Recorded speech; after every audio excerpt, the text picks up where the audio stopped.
این میوه خشکی که در ولایت خطلون استحصال میشد پیشتر اگر برای مثال میگم اگر 7 یا 10 سومانی فروخته میشد امروز اگر با تکنولوژی که ما آموزیم خوش کند دهقان میتواند با نرخ 20-25 سومانی محصولات خود را فروشد. 6 ماه ما تقریبا 4,500 دهقان رو در بر میگیریم.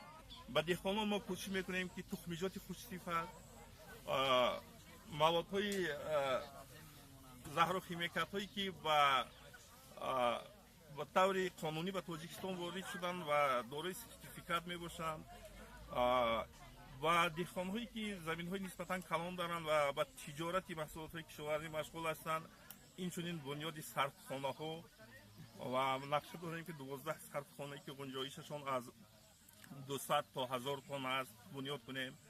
این چنین بنیادی زیاده از 60 گرمخانه ها برای استحصال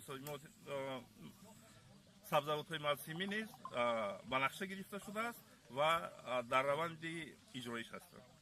انتخاب از شما فقط یکی تازگی تامین کنید.